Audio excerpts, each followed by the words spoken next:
Danica Patrick has always been a leader. She broke hurdles for women in racing in both IndyCar and NASCAR, setting records and making history. But she's been in the news lately for a completely different reason. She has been in the news a lot lately because of bikini photos and other issues. Her fans are shocked by her latest problems. What did Danica Patrick really do? What else has she done that got her into trouble? See what happens at the end. Danica Patrick is an American who used to race cars professionally and be a model. She is known as the most successful woman in the history of American open-wheel car racing. This is especially true since she was the only woman to win the IndyJapan 300 in 2008. The people who raised Danica were from the working class and ran a coffee shop and a glass business. In high school, she was a cheerleader, but when she wasn't racing, she watched kids for a family. At first, Danica thought she would work as a secretary. She didn't want to be a race car driver, a doctor, or a singer. That being said, she and her sister liked go-karting, so they asked their parents to buy them each one. Soon after, Danica started go-karting driving in Wisconsin. Her father was in charge of her team, and her mother kept track of her stats. At first, she didn't have any heroes or role models. She just thought about what she wanted to do.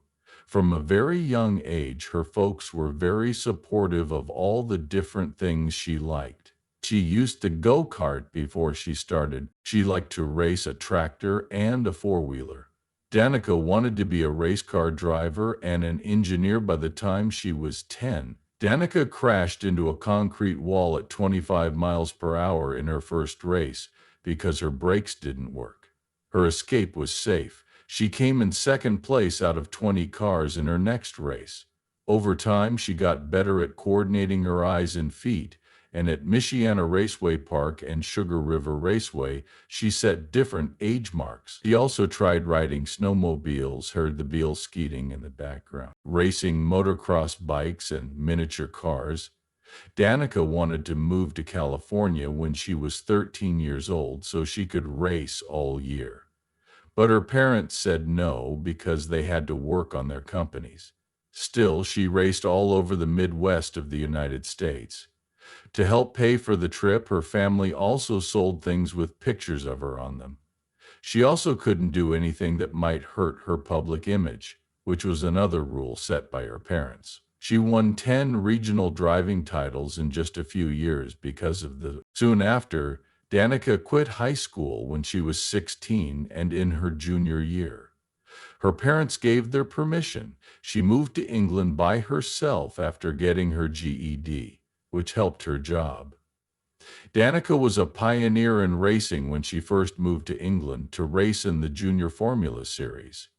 She got better at what she did and learned how to handle tough foreign competition while she was in England.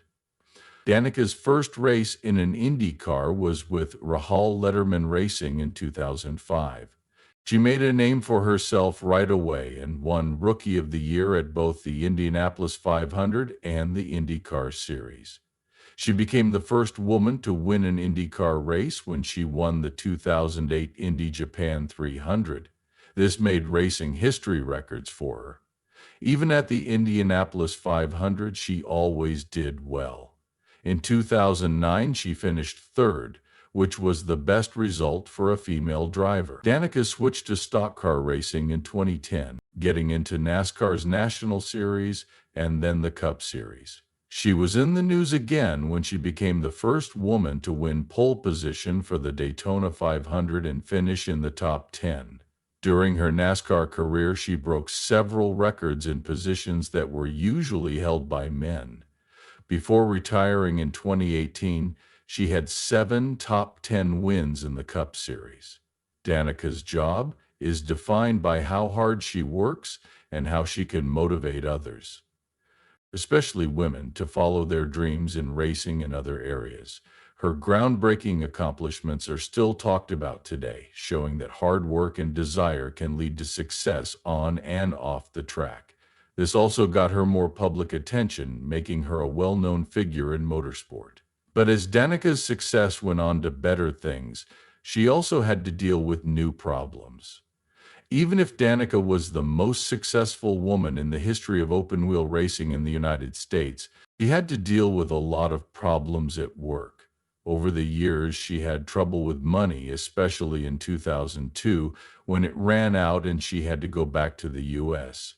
As a race car driver, she also had to deal with crashes. For example, she was taken to the hospital in 2004 with a concussion after an accident. When Danica lost control of her car and hit the wall in her last race in 2018, it was a shocking accident. The Danica Double is the name of this crash now. Danica had already been in a few accidents before she was thrown out into the world at high speed.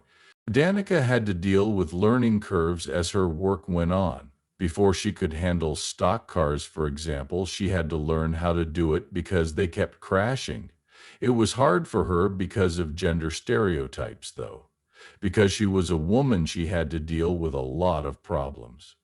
A lot of attention was paid to her by the media, and fans called her a marketing stunt or gimmick. She also had to work hard to win races because she is a woman. Many people say that women drivers are held to higher standards than men.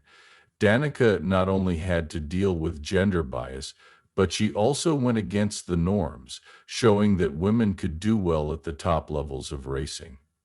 In the beginning of her work, it was hard because peers and people in the industry didn't believe she could do well because she was a woman. Additionally, it was tough for her to find work in racing, especially since a lot of teams were hesitant to put money into female drivers. In 2008, she finally put her critics to rest when she won the IndyJapan 300, making history as the first woman to win an IndyCar race.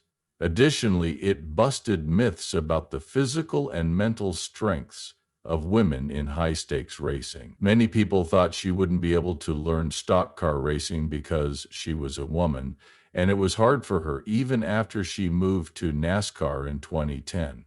Even with these problems, at the 2013 Daytona 500, she was the first woman to get to the front of the pack. Patrick's strength and success off the track have encouraged many women to follow their dreams in motorsports and other areas where men are traditionally more common.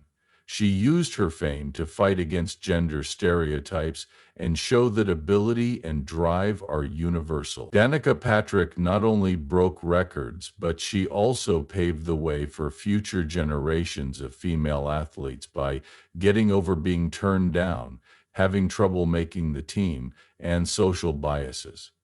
Her impact shows how important it is to keep going even when things get hard.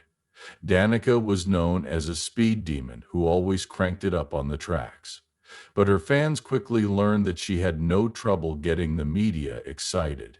In fact, Danica Patrick pictures don't leave much to the imagination. A few years after becoming the first woman to win an Indy car race, she showed off her slim, toned body in a hot bikini while lying in the sun on Maui, Hawaii. There were pictures of her all over the internet after she wore a two-piece bikini. A lot of her fans also saw the tattoo at the base of her back. It was of an American flag, which made a lot of people notice how patriotic she was. Because it was hot, she was sitting on a chair with a towel around her. A few years later, it came out that she had broken up with Aaron Rodgers, a football player for the Green Bay Packers, after 2 years of dating him. This started new rumors. A lot of people thought she was showing her ex-boyfriend what he was missing when she shared pictures of herself in a leopard print bikini on a girls' trip. Numerous people said she was stressed after the breakup, but she was seen smiling a lot, and her pictures didn't give much to think about. When she wore a leopard print bikini while on a speedboat, it showed that she looked even better. On social media, she showed off her tanned body by writing, "Today you could find me at the front of the boat." Other people also saw her tattoo again, which is behind her knees. The picture spread quickly on the internet, leaving her fans with not much to think about. On another picture that went around social media, she was wearing short shorts and a tank top that said Namaste Beaches on the front. Many of her fans commented on how beautiful she looked. Still, her pictures keep getting passed around, especially since she stays in shape and works out regularly as an athlete. A lot of people don't like Danica Patrick lately, especially now that she works as an F1 analyst for Sky Sports. She said many hurtful things about women that made them look bad, which is why she is getting in trouble. Fans of Formula One have been calling for her to be fired as a broadcaster. It was funny that she said mean things about women when she is known as the most famous woman in American open-wheel racing. She raced open-wheel cars for almost 20 years. Many fans and watchers say they won't miss Danica if she is fired as a commentator, especially after what she said at the Hungarian Grand Prix, which led to the first ever kid-led broadcast.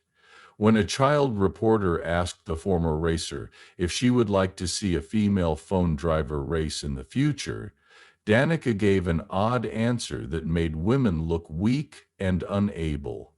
She had said, "I think the sport is more appealing to men. It is hostile. You have to know how to drive the car.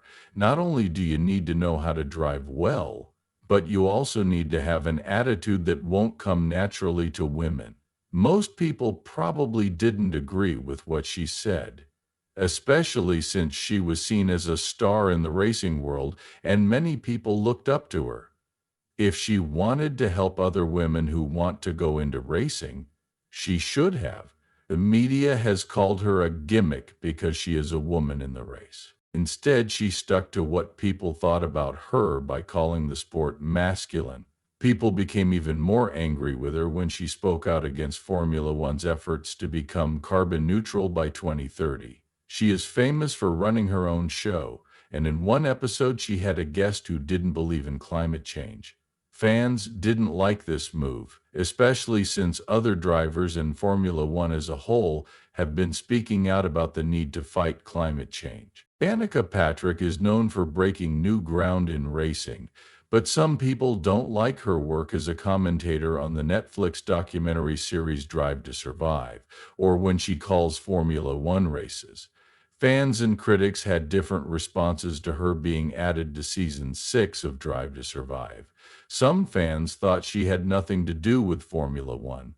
Some watchers were upset on social media, saying that her opinions weren't interesting or that other people with deeper ties to the sport were ignored. People have said things like, "Why the F is Danica Patrick on Drive to Survive?" Also, "Stop making us watch Danica Patrick," showed that some fans were angry because they thought her presence wasn't necessary. Even though some people were mean, Patrick got support from people who valued her skills in high-level motorsport. When she was compared to famous drivers like Mario Andretti, it made her seem more trustworthy. Supporters said that her view was valuable because she had raced at the highest level of American motorsport, with one fan telling the haters to stop bothering Danica Patrick. Some people were also upset about what Patrick said at the 2023 Las Vegas Grand Prix. After problems with logistics pushed back an event and made fans leave early, Patrick said that people who were there should have bought full weekend passes to make sure they didn't miss anything. She talked about Las Vegas's draw to a wider audience. Critics said her comments, which included entertainment and fancy rooms, were out of touch and didn't care about how upset fans were. Patrick's comments in part have caused arguments about who should be included and how much knowledge should be in motorsport media. Some people like what she's done, but others don't like how she seems to be disconnected from Formula One's culture and fan base. The controversy shows the bigger problems women and trailblazers face in fields controlled by men, where every word and action is often closely watched. When Danica Patrick sued her team for breach of contract and profit-sharing contract, she caused a lot of trouble. She sued her team because they had a profit-sharing agreement that said she would get a cut of any money made over a certain amount. Not only that, But she also said that the team didn't pay her what was due and didn't show the right paperwork. The team that Danica drives for is Stewart-Haas Racing. Nature's Bakery, her main backer, was sued for $31 million. People who filed the lawsuit said that Nature's Bakery wouldn't pay the team the millions of dollars it owed them to support Danica. Nature's Bakery broke the deal and sued Danica because she was promoting competing goods, which was against the terms of the deal. Although there were doubts about whether Nature's Bakery could pay for it, Stewart-Haas Racing apparently agreed to a marketing deal with the food company. But when they found out they couldn't pay, they sued them for $31 million instead. But Danica's team said that Nature's Bakery was planning a way to get out of paying them again by saying that Danica wasn't promoting their products enough on social media. They also said she was promoting products that were competing with hers. The scandal over Danica got worse when Nature's Bakery said that her team couldn't handle her. They said that her team took advantage of them because they were a new company that had never sponsored a NASCAR race before. All they did was take the bakery's money. They said it was like Michael Jordan making a choice to wear Adidas even though Nike paid him to do so. Danica Patrick seems to be followed everywhere by troublemakers and people who don't like her.